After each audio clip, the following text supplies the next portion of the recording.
This program is proudly brought to you by the Albion Park Harness Racing Club's additional $78,000 contribution to prize money, being distributed from October to December in selected MO to M4 races.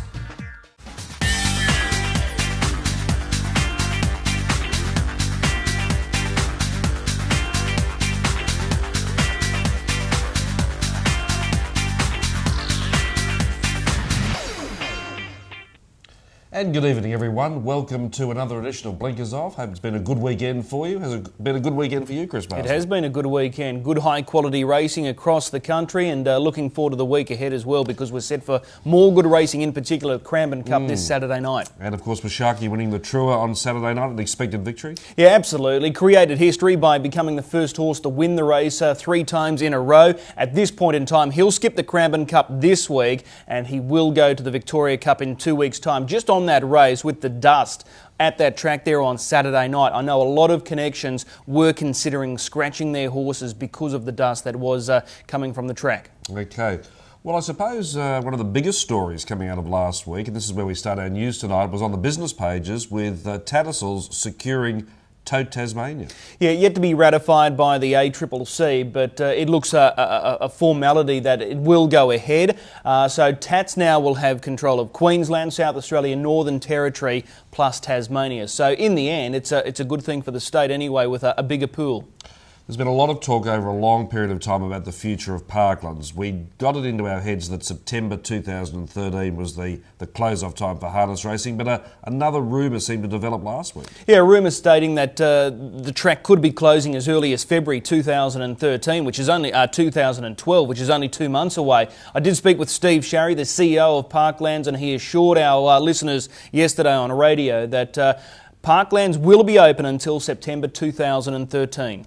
Well, that's good news. Now let's talk about some horses, and first up, the very good mare Forever Gold. Forever Gold trialled again last week, trialled very well. She's in Sydney as we speak, and she'll be flying out of Sydney tonight, and she'll be racing this Friday night in Auckland at Alexandra Park. So hopefully all goes well with the travel, and she'll be set to run there on Friday night. What about Terror Time from the Shannon Price stable? He's set to return. In fact, he's going to be trialling tomorrow at Albion Park. They're more than happy with the way he's come back this time. And of course, he was a Group 1 winner as a 2-year-old, had a fabulous season, 6 starts, 4 wins, 2 seconds. And they are looking at a Victoria Derby campaign with Terror Time. So we'll certainly learn more after tomorrow's trial. Okay, some news regarding Ian Gurney and Paul Montgomery? Well, they didn't really start any horses in Sydney, not the Ian Gurney trained horses, but they have relocated. They're now in Victoria. They've got their other horses down there with the butts as well, so they're set to raid Victoria. So expect the Queensland Derby winner from last season to be stepping out in the coming weeks. Mac Alert. Look forward to that. Vicky Rasmussen and Shane Graham, they're now a force as potent as McCarthy's and Dixon's. We've been saying that for some time. You've got some news with them. And their stable's been bolstered even further during the week, because they've picked up 5 new horses, good quality horses as well. Horses like He's a Prince, Smarty Jones, Bullet Rainbow, just to name a few. So now with those horses in their stable, watch out for them, because they're quite good horses, and I'm sure with the way they're going, they'll go very well. Actually, coming up over the next few weeks too, a feature on Vicky and Shane here on Blinkers Off. Couple of horses to wind out the news. Sushi. An offer of $1 million rejected late last week. Haven't been able to ascertain where the offer came from, and this is hot on the heels of the Gold Ace knocking back an offer of $1 million. So someone is keen to buy a very good 4-year-old. They're the 2 best currently going around, apart from Terror to Love, but that offer was a thanks but no thanks. And I'm not making another offer after that anyway. Now, Mr. Nickel. Mr. Nickel, he was the Australian Pacing Gold 2-year-old Colts and Geldings winner from last season. He's changed trainers now. He was formerly trained by Mark Purdon. He has now entered the stables of Dean Braun. So Mr. Nickel, now part of the Dean Braun camp, and he's fresh from his Group 1 success with Mustang Mark winning the McInerney Ford Classic on Friday night in Perth. Good work, Chris. Thanks for that. That's our news, the latest news here on Blinkers Off. We're taking a break and back with more in just a moment. Welcome back to Blinkers Off. Tonight we continue our chat with Scott Steele, one of the colourful characters of Queensland harness racing, but a bloke who also talks a lot of sense, particularly about punting. Well, we talk about pubs and clubs, we talk about gambling. Let's talk about gambling on harness racing. You're like me, you like a bet. They say, the administrators say, that harness racing turnover is dramatically down. Look, I don't know whether to entirely believe all of the figures. I don't know if it's as drastic as they make out, but let's say harness racing turnover is down. Why do you think that's so? Well, I think there's probably a few reasons, David.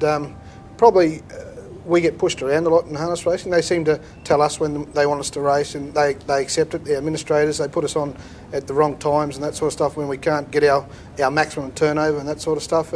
We seem to always run second or even third fiddle behind the gallops and the greyhounds, and we don't seem to have a strong enough voice to do anything about it. And one of the most amazing things, I think we missed the greatest opportunity ever to target punters with Blacks of Fate. Like what he achieved was nothing short of phenomenal. In the same class as Mackay Diva, and as an industry, the administrators had their best marketing tool to do something with to bring people into our sport, and it was really poor. Largely lost. Now, we'll just pause on the gambling side, but it is a gambling story. Blacks of Fake, of course, trained by Natalie Rasmussen. There's a very good punting story there associated with you. Tell me more.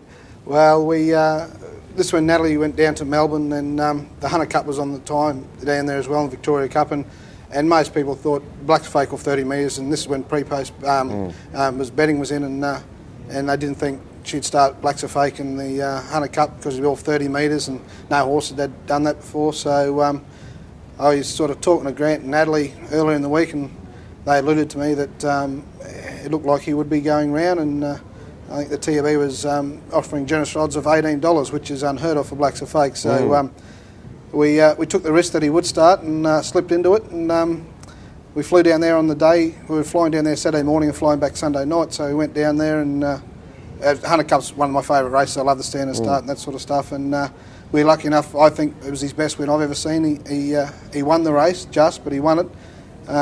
We had a really good collect, and we actually booked a room in the penthouse at the casino that night, stayed the night, and got the flight home the next day. We were that excited, so we do like to celebrate these wins. It was a classic coup because you're getting over the odds, but then they've still got to win the race. I'd regard that Hunter Cup win as maybe one of his best performances. I think the best, and even speaking to Grant and Natalie, he had to go around every horse in the field, 3 wide and off the track and off 30 metres, given good horses that start, and he showed all his ticker that day, and that was something special. You can agree or disagree with me on this as we come back to talking about gambling and turnover with harness racing. I believe a lot of administrators don't understand gambling. They think they do, they try to make out they do, but they don't understand what betting's all about, and they don't want to ask people who do know about betting. David, this has people like you and me. Exactly, we've had enough practice. David, this has been our problem, I think, for a long time. As far as I can remember, 15 years, I've never seen a proactive administrator who can go out and attract punters and attract people to our sport, because we don't have the punters. Obviously, our turnover, we don't get our share of the turnover, and the prize money stays down or decreases. So we've never actually had someone to go out and actually target punters to join our sport, promote our sport properly, and direct marketing's the best tool to be able to get these people coming to TABs like this. Put some stuff about the harness racing, inform people on it, do something different with put out a form guide that all TABs put up so people are informed. But we just think, and I'll be frank, we put on days where we attract families to the race course, but families aren't the punters. They're not the disposable income. We need the 30 to 50-year-old, double income, no dependents, to join our sport, because we need them to bet on our sport. And we can fill up a harness racing meeting with a lot of families for one night of the year, which is great and it looks good on the night, but it doesn't get us any repeat business. And we've got to look at how we can foster people repeating and betting on our sport. Well, whoever the control body is, you would think something like a punting forum, get together half a dozen or a dozen people who bet either professionally or consistently on a hobby basis, ask them about gambling, what makes them tick. It makes common sense to go that way. Absolutely. It seems so simple. I know it's hard to get people to the races, even myself, with the fixed odds betting. They do it now. I like to stay home on the computer and I go over in there. But even if they put something big, a 7-floor board, or like even a small thing up in the upstairs lounge there at Albion Park, as soon as the fixed odds come up, it's like a bookmaker. It shows what the odds are. Instead of having there's 2 consoles there where people might be around and you might be able to get to have a look and see what price horses are, so everyone knows it's in that betting forum, that's the price of the horse. So we don't make it easy for punters, put it that way. We seem to make it hard for them. Good point. I started this interview by saying that you love life. I'm going to close by saying that you've got a special attribute that you're not alone in having it, but you've got it, and when you've got it, you know you've got it. you love to make people laugh, and you can, and you do make people laugh. And I think for that, it's not a bad way to go in life. Yeah, look, I've always been a big believer, and it's much easier to make someone happy and to have a good time. And I don't think you grow old when you laugh as much. So, and I've got some of my best mates in harness racing, and whilst they all don't get on at the same time all that much, but when something goes wrong, especially in our sport, harness racing, they do bind together, and we always, and whenever we catch up as a whole, we can always have a laugh and that sort of thing. So that's just me. That's what I do. Happy times, Ed, and appreciate your time. No worries. Thanks, David. And there he was, Scott Steele. We'll take a break. When we come back, all of the highlights from Albion Park on Saturday night. Welcome back to Blinkers Off. Let's look at some of the racing from Albion Park Saturday night. We go to the first race, and Pacific Cruiser, a horse Chris Barsby said to follow from last week, was in winning form. Mighty Memories now being joined by Pacific Cruiser on the outside. Arc de Jean third, Eternal Rock yet to peel. Taking off very deep, Bruley Charlie with Albert's Charm. Then Julie Elected, North Royal and Harry Will Do. Favourite goes clear at the turn, Pacific Cruiser. Beaten off was Mighty Memories, running on Eternal Rock. Right down the outside, Albert's Charm. Arc de Jean now sprint laning. Pacific Cruiser in front. He's got them. He's too good, Pacific Cruiser. Scored 4 metres. Second, I think Eternal Rock, just from Arc de Jean. Close up Julie Elected, wide out Albert's Charm, then North Royal, Mighty Memories, Harry Will Do, Bruley Charlie, and at the tail was Bailey Bromack. Well, after the running of the first race here at Albion Park, Pacific Cruiser returns to form in fine style for trainer Sean Grimsey. Sean, the run tonight was full of merit. Yeah, no, it was. I was really happy with him. Obviously, Pete went around and took the death up, and he found the line strong. So, yeah, no, it was good. Take us back to last week. He recorded a 4th place after a string of wins. Yeah, well, he had a few days off after the last win, but that really had nothing to do with him getting beat. He just probably ended up too far back, and like he was 4 wide from about the 300, and you know you're trying to run down good horses. He probably done a big job to get as close as he did. So 2 tonight, as you said, circle to the death seat through a mile of 1:56 and 9. Yeah, no, it's good strong mile. I was happy with the run. He seemed to have pulled up good, so onwards and upwards. So where to now, bearing in mind that was start number 38 for win number 14? Yeah, they've got that M1 series heats next week, so we can get back into that with Barty's claim, so we'll go for that. And of course, Peter Greig, who was having his first drive on the horse tonight, was victorious. Yeah, he was. He's a champion driver, Pete, and it was good. Glad he won for him. Congratulations, Sean. Great to have Pacific Cruiser back in winning style. Yep, no worries. Thanks, Anthony. Thank you. Nice horse, Pacific Cruiser. As you said, he was a horse to follow, and also I'd say a horse to follow for the future. He looks an open company horse. Yeah, no doubt about that. Strong, fast, and he's got versatility. He was beaten by a bad draw first up the previous week. He went on with it there. Peter Greig didn't muck about, sent him forward early, and he's gone 56 and change there on Saturday night, and he's won well. So he's a horse destined for fast class at Albion Park. I'm not sure if there is a series coming up for him. If there is, it's going to be well within his reach. I know Sean was keen on a series coming up during the month of December, so we'll just have to wait and see there. But he's a very smart horse, Pacific Cruiser. Horace Foxley ran an outstanding race at the Gold Coast at his most recent start, so it was no surprise that he took out race 2. But after the race, we'll have a chat with Bruce Birch, who had the third horse, Waipawa Lord. And Horace Foxley at the bend, leading by a neck. Waipawa Lord trying hard. The Tash is about to take the run via the sprint lane. Horace Foxley leads into the straight. The Tash back to the inside. Then Waipawa Lord. Horace Foxley in control, doing it well. And Horace Foxley takes it out. Horace Foxley scored 5 metres. The Tash second. Waipawa Lord third. Commander-in-Chief ran fourth. Next over the line was Home of Karma, Panasar, Bluestone Cam, Nicky's Air, and Franco's Lancelot. Well, after the running of the second race here at Albion Park, and in a little bit of an unusual fashion, we'll interview the third place getter, Bruce Birch. Welcome along to Blinkers Off, Bruce. Hi, thanks for having me. Sprinted hard down the back, straight aboard Waipawa Lord. He's getting back to his old self, isn't he? Yeah, he is, actually. Yeah, he had a little bit of time off and he didn't come back real flash, and he was pretty light on it, so we've tried to concentrate on putting a little bit of weight on him, and he's a nice old tough horse. He's won a couple of heats and series, so he's got the motor and the engine, but he's just got to just put everything together and just be healthy in himself, and tonight looked like, as you say, he was coming back to a bit of nice form, so it's good. He was an import over from New Zealand for owner Greg Mitchell. They paid a little bit for this horse, didn't they? Yeah, I think he paid around about 30, landed over here, so he's he's up there about getting his money back now, so everything's a bonus now for him. But no, he's done a good job, and Tony Hurley had him and sent him over, and did the job right for us, so it was good. So he's had the 6 wins now? Yes, and hopefully more to come. That back straight quarter, they were walking early, as you know. You had to take off 29.1, and then they came home in 28.2, a 158.6 mile rate, and he was doing his best work at the end. Yeah, absolutely. Like I was probably sitting like second last at the 800, and they come their last half in 56 off the front end. So he's run a pretty nice little half, that horse, and I didn't really want to give him a tough one tonight, but it wasn't overly tough. He handled it well, and he's come through it well. So he would have run a nice half in the low 56. Let's hope the next win is not too far away for Power Lord. Absolutely. Yep. No, we'll be trying. Good on you, Bruce. Okay. Thank you.